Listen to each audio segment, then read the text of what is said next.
Oi, tudo bem contigo? Como é que você vai? Espero que esteja bem. Espero que esse vídeo seja mais um vídeo edificante para você.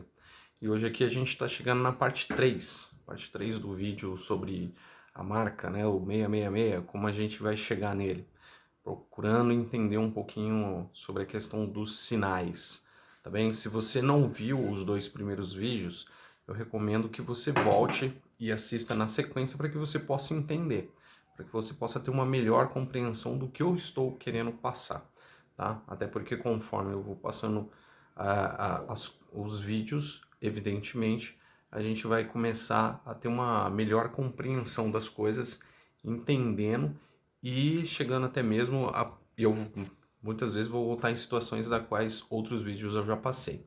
Então, para não esticar muito esse início, tá? Eu vou hoje tratar dois pontos. Talvez, bem provavelmente, você não vai, pode até ser que você não consiga ver a mudança de um para o outro, mas eu quero tratar em dois pontos muito importantes para a gente dar continuidade posterior, tá? O primeiro ponto, lógico, a gente vai começar pela palavra, tá? Então eu vou ler o que está em 2 Timóteo, capítulo 4, eu vou ler a partir do verso 3 aqui na minha Bíblia, que diz assim: Pois haverá tempo em que não suportarão a sã doutrina. Pelo contrário, cercar-se-ão de mestres segundo as suas próprias cobiças, como que sentindo coceiras nos ouvidos, e se recusarão a dar ouvidos à verdade, entregando-se às fábulas. Bom, só para começar a pontuar aqui, a questão do verso finalzinho, que eu vou ler de novo: cercar-se-ão de mestres segundo as suas próprias cobiças. Cobiça, se a gente for observar, o livro de Tiago vai falar que da cobiça gera o pecado. Se a gente for relembrar a história, é, a história que aconteceu lá com Acã, observa a história de Acã, que ele mesmo vai falar que ele cobiçou. O pecado dele iniciou-se com uma cobiça. Ele cobiçou a capa babilônica, ele cobiçou os ciclos, os pesos ali, os ouros, ele cobiçou. Então, aqui é muito importante essa palavra, tá? Paulo não expressa essa palavra ao léu, não tem um sentido qualquer, muito pelo contrário. E ele continua, né? Como que sentindo conselhos nos ouvidos e se recusarão a dar ouvidos à verdade, entregando-se às fábulas. As fábulas. Olha, esse meu primeiro ponto que eu quero falar é sobre a questão do porquê às vezes é mais difícil a gente crer nas coisas que virão daqui para frente, né? Nas coisas dos sinais. Uma das coisas que eu venho vendo bastante é a questão de que o cristianismo vem sendo transformado em fábula. A verdade é essa, não é esse o sentido, tá? Daqui de quando Paulo passa essa mensagem, mas, tá? Porque a sã doutrina não é uma fábula, mas, né? Como Paulo descreve aqui, o que esses homens, as pessoas se entregarão às suas fábulas, é uma religião que não existe, uma religião falsa, é uma fábula. E o mundo está tentando fazer isso com o ser humano, está criando fábulas, está fazendo com que o cristianismo perca o seu valor, com que o cristianismo perca a sua essência da verdade. Se você for observar, inclusive, você vai ver que em diversos pontos da palavra, hoje em dia as pessoas já questionam. Se a gente for observar, a gente muitas vezes questiona muito mais a palavra do que o que está acontecendo. Vamos tentar aqui dar um exemplo. Vou dar um exemplo que me veio na mente agora. Se você for pensar na questão de filhos, né, se é válido, se você é válido ou não, se você deve ter filhos, se você não deve ter filho, quantidade de filhos, você não vai observar o que a palavra te diz, muito pelo contrário, você vai querer observar aquilo que o mundo fala, aquilo que o mundo entende ser real. E quando for questionar, você vai em primeiro lugar questionar a palavra. Você vai questionar, mas será que realmente a Bíblia diz isso? Será que realmente de Deus aponta para isso? Novamente, o questionamento ele é muito válido, mas os questionamentos que estão sendo auferidos hoje, principalmente a palavra, são muito mais questionamentos do tipo assim, porque eu não quero, porque eu não gosto, porque eu não concordo e eu não vejo isso na palavra, eu não quero isso na palavra. Então, isso já é uma transformação de fábula. As pessoas estão transformando a palavra de Deus numa fábula. Hoje a religião, a palavra de Deus nunca vai virar fábula, mas a religião que usa a Bíblia, muitas vezes, ela vai transformando as coisas em fábulas, tá? Ela vai transformando a verdade cristã, o cristianismo, ela vai se transformando em fábulas, ou seja, no fim das contas, muita coisa do que a gente vê, muitas vezes o cristão que procura ser mais debaixo da sã doutrina, ele muitas vezes ele é visto como uma pessoa de má influência até mesmo. Sim, uma pessoa de má influência. Às vezes se você fizer críticas, por exemplo, de pessoas que se dizem cristãs e que vão e se envolvem com pessoas, vamos dar um exemplo que também me veio na mente. É, se você às vezes vai questionar pessoas cristãs, essas conhecidas celebridades gospels, né? Que vão até em programas de TV, etc e tal, é muito mais fácil você ser criticado porque disse que a pessoa talvez não deveria ir, do que muito pelo contrário, falar, olha, realmente, segundo a luz da palavra, a pessoa não deveria ter ido, ali não seria um lugar bom, ali não deveria ser correto para aquilo. Isso você vai ouvir bastante dentro do seu próprio meio cristão, né? Então, a palavra está sendo transformada numa fábula. A gente vê muitas piadas, muitos. A gente viu aí programas, não vou nem ficar comentando, que com certeza você sabe de quem que eu vou estar falando, mas programas conhecidos, né? Grupos conhecidos fazendo piadas terríveis com o cristianismo, fazendo piadas terríveis. E claro, aí dizem, vem o argumento, poxa, mas as outras religiões também sofrem de piada, tal, etc e tal. Ok, mas não na mesma medida que o cristianismo, tá? Se a gente for observar, for a fundo, a gente vai ver isso, que não é na mesma medida que o cristianismo.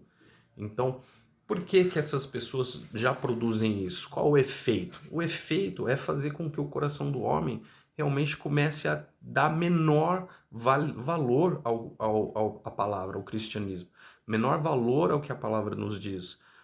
Então, se a palavra nos diz que nós devemos honrar pai e mãe, aí você já começa a pensar, não é bem por aí, não precisa ser tanto, depende, né? Mas e se acontecer isso, e se acontecer aquilo? Então, ou seja, você começa a criar muitas circunstâncias de dúvidas para a palavra. Ou seja, querendo transformar aquilo como se, calma, não precisa ser tão desse jeito assim, tá? Então, quando a gente vê situações assim como essas, onde pessoas vão introduzindo esses tipos de argumentações e piadas sobre o cristianismo, é isso, elas já estão provocando as fábulas. E o problema disso tudo, de gerar essa questão do cristianismo começar a perder o seu valor, é que temas como esse, relacionados a esses, como observar os sinais, também começam a perder o seu valor. Também começam, porque aí as pessoas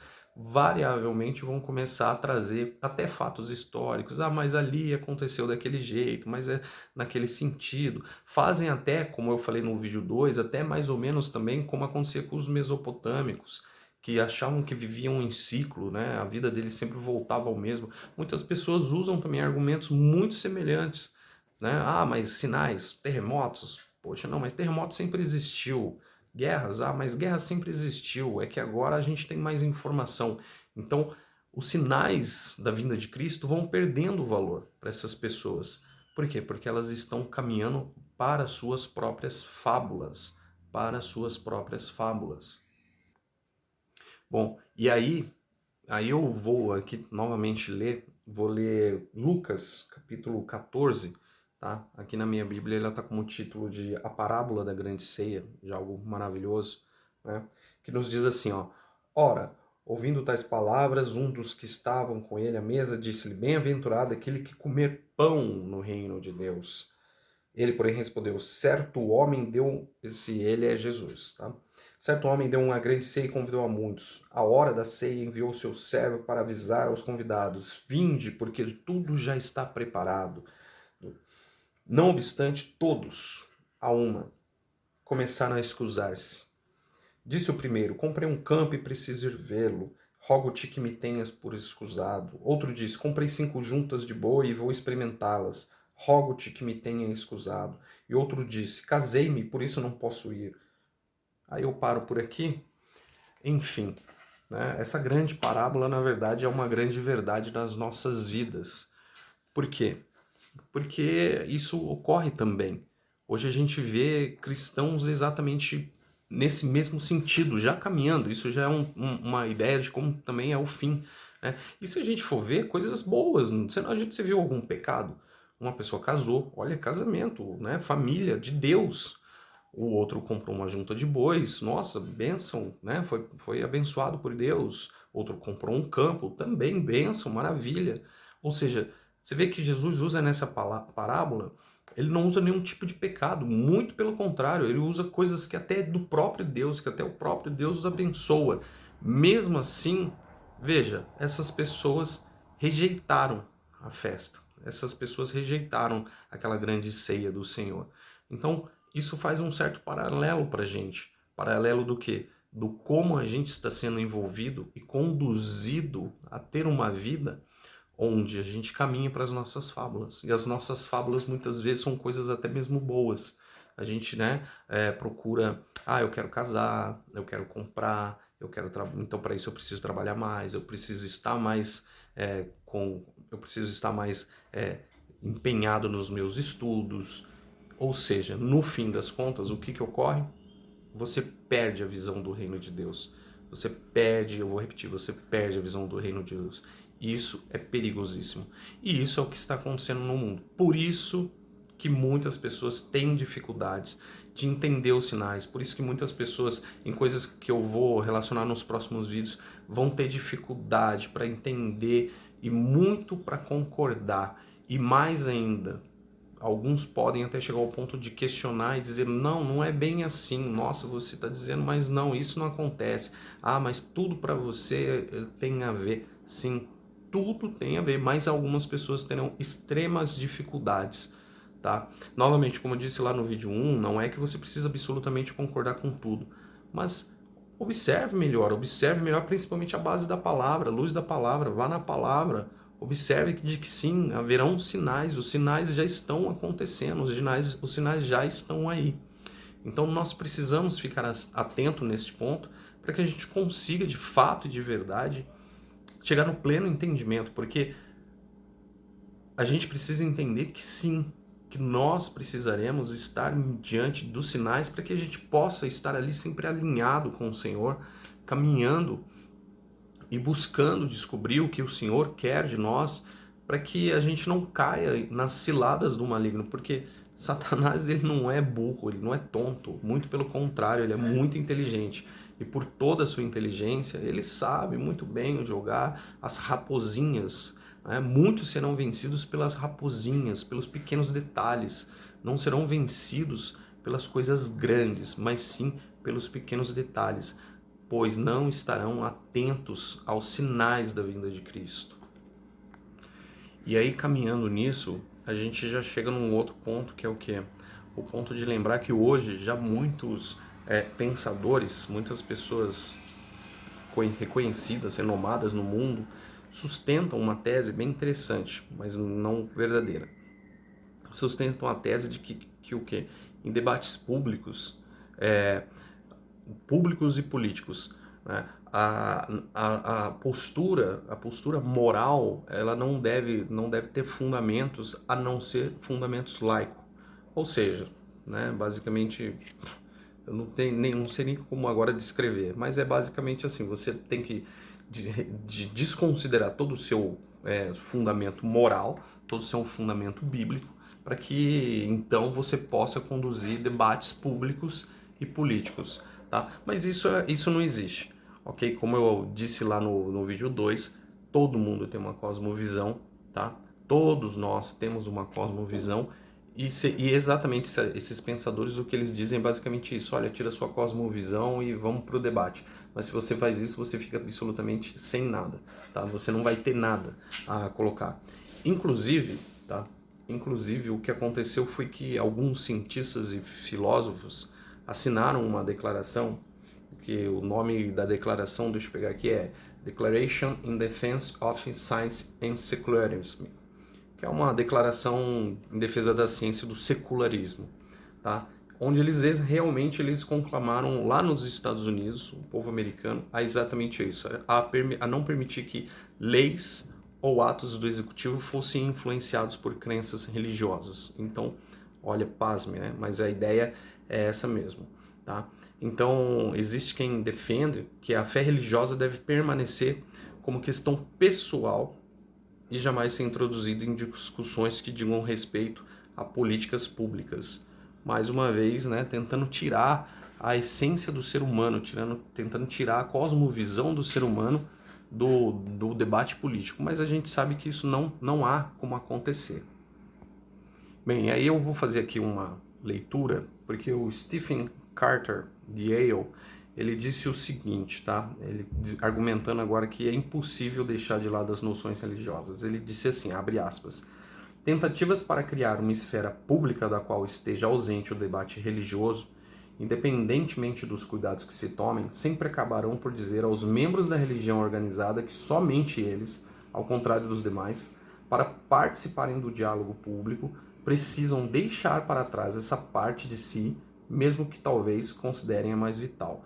Tá? Em resumo, novamente, aí ele demonstrando que realmente não tem como você tirar do debate público, político, que seja, a sua cosmovisão, o seu entendimento, seja ele da doutrina que seja. E aí a gente entende, né? A questão do Estado laico também é uma complicação tremenda, tá? E já é uma doutrinação para que o ser humano entenda que todas as religiões levam a Deus, ok?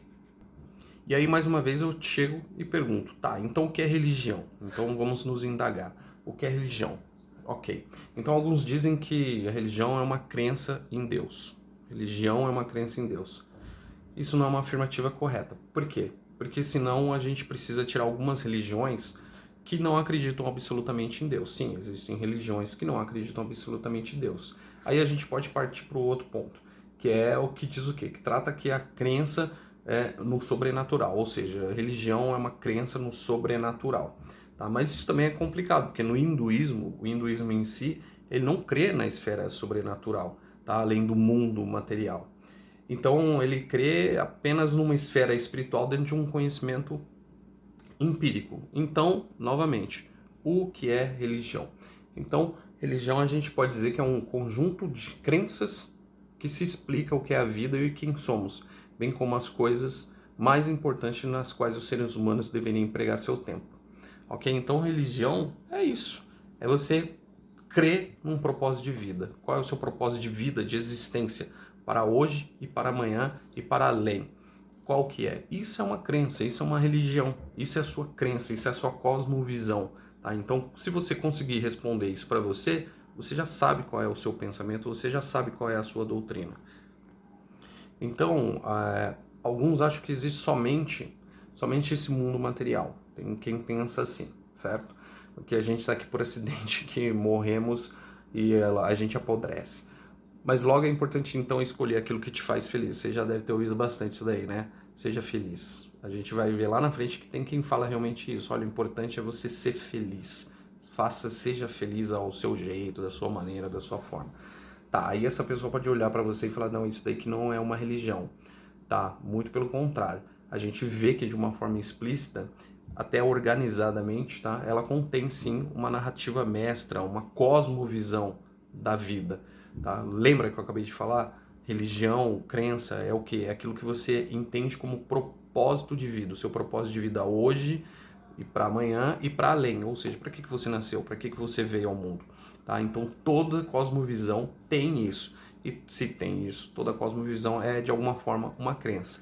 Lógico, todas são verdadeiras? Não, a gente sabe que só existe uma verdade. A gente já viu de algumas formas que todas podem ter igualdades, mas acabam por si, em certo momento ali, uma indo para uma extremidade, outro para outra, totalmente diferente, tá? Bom, e aí, né, alguns pragmáticos dizem que a gente deveria deixar de lado nossas cosmovisões mais profundas e observar e ver apenas o que dá certo. Olha que coisa linda, né? Que coisa linda. Mas isso não funciona, né? Porque a nossa noção do que funciona é determinada por aquilo que a gente acredita ser a finalidade das pessoas. Novamente, voltamos na questão da crença. Então, qualquer retrato da vida humana que funcione resulta necessariamente de crenças sobre o propósito da vida humana, tá bem? Então, tudo a gente precisa disso. Então, você vê que na verdade você nunca vai sair do que da sua cosmovisão. Você nunca vai deixar de existir através de uma cosmovisão, de uma crença.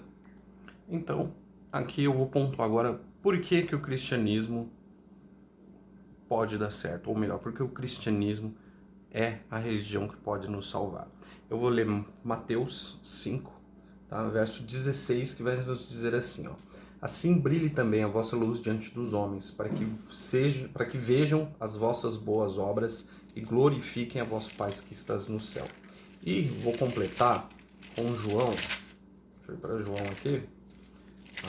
Vou completar com João 3, capítulo 3 de João, o verso 17. Você conhece muito bem João 3,16, né? Mas eu vou ler o verso 17, que vai nos dizer assim: porquanto Deus enviou o seu Filho ao mundo, não para que julgasse o mundo, mas para que o mundo fosse salvo por ele, tá? Então, ou seja, por que, Douglas? Por que o cristianismo? Porque você sustenta que o cristianismo é uma ótima base, é a única base para salvação do ser humano e etc e tal. Porque o cristianismo, exatamente, ele é uma base firme para respeito aos indivíduos que professam outras religiões. Isso, se a gente for observar, a gente está falando agora de sã doutrina, tá? Então o cristianismo, sim, ele professa um respeito às outras bases de religiões. Jesus, inclusive, como eu disse aqui no Mateus capítulo 5, né, Jesus ele parte do princípio de que o incrédulo, na cultura à sua volta, ele sempre vai ter uma boa vontade para admitir que grande parte do comportamento cristão é bom. Então, isso ocorre de fato. Um outro ponto que a gente precisa lembrar é que o cristão, debaixo de uma sã doutrina, ele entende que todo ser humano é feito à imagem e semelhança do Criador, à imagem e semelhança de Deus. Então, ou seja, toda pessoa, todo ser humano, ele por mais pecador que ele seja naquele momento, ele tem a esperança da regeneração. Regeneração nova através de quem? Mediante Jesus Cristo.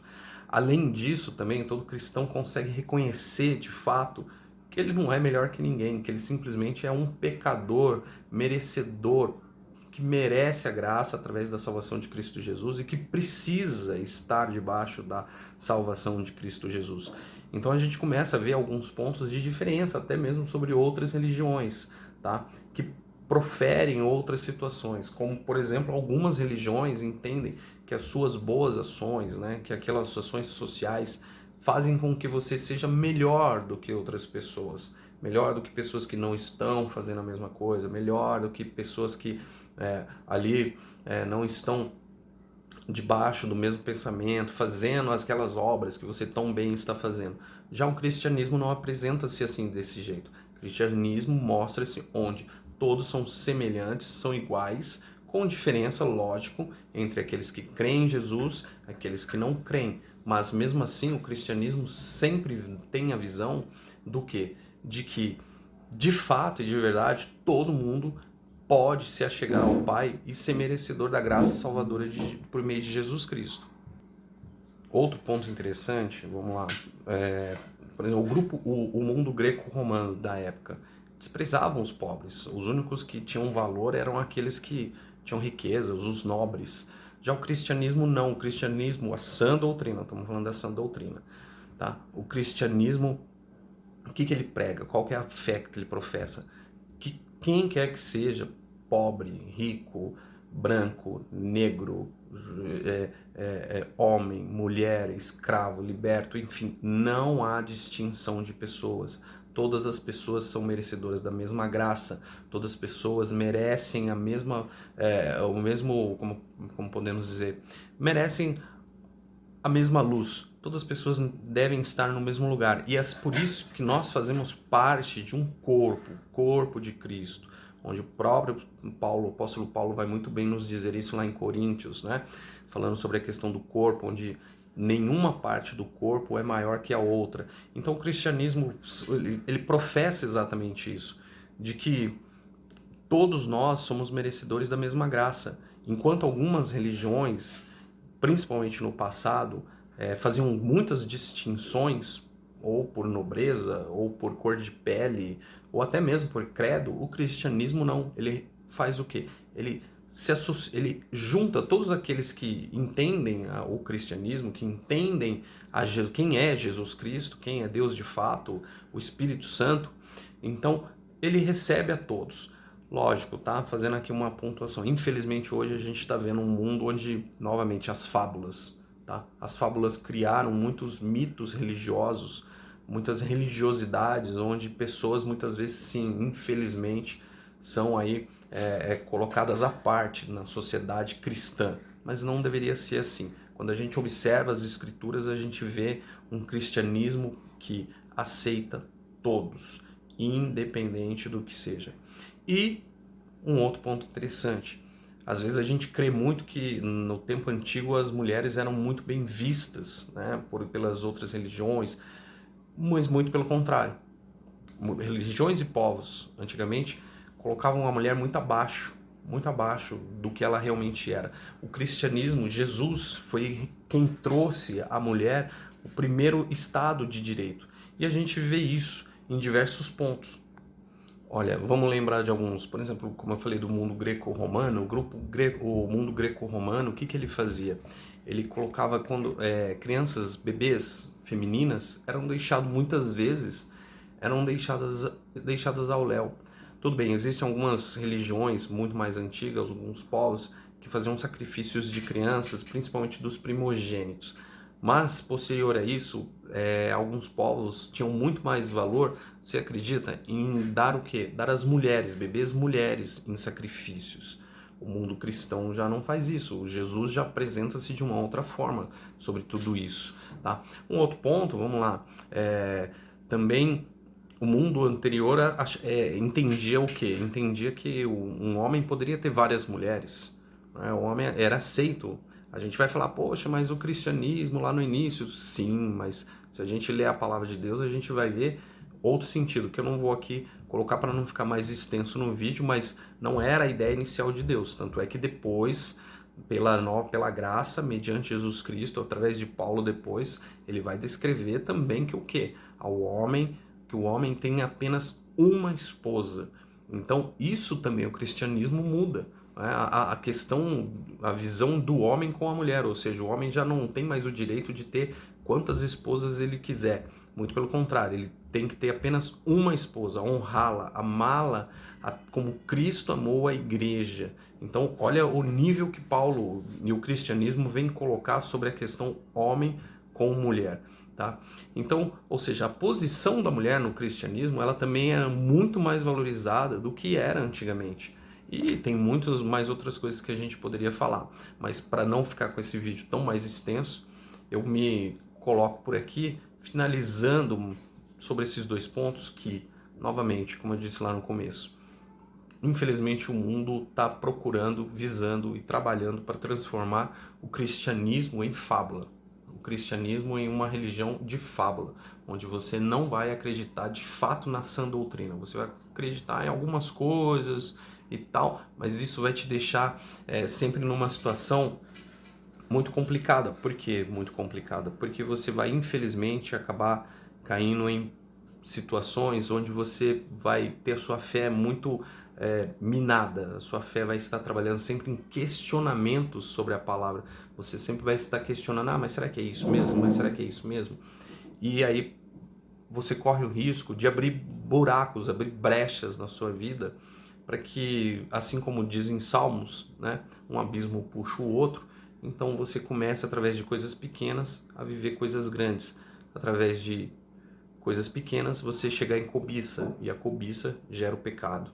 E aí sim você se perder. E aí sim você ser vencido pelo mundo, tá?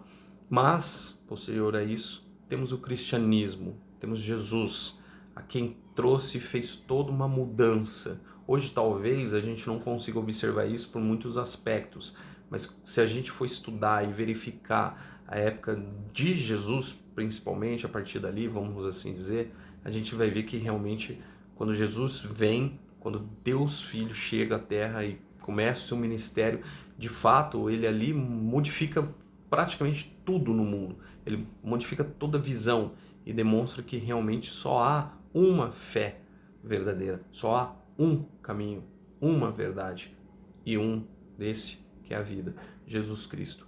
Então eu espero que esse vídeo, novamente, ele é importante para que você possa relacionar isso com o que vai vir, tá? Para que você possa entender que realmente o que eu estou falando, o que eu vou procurar apresentar, não são coisas de mente descabida, não são coisas que não existem. Ah, isso daí, isso não existe. Muito pelo contrário, são coisas que estão no mundo, são coisas que estão sendo preparadas cada vez mais para que cada vez mais a gente tenha comichão nas orelhas e deixe de ouvir a sã doutrina e muito pelo contrário comece a viver por fábulas, sabe? Por pessoas que fazem um espetáculo da vida religiosa, da vida cristã, quando de fato não deveria ser assim. Tá bom? A você, meu, muito obrigado por todo esse tempo que você dispôs e eu te espero para o próximo vídeo. Até mais.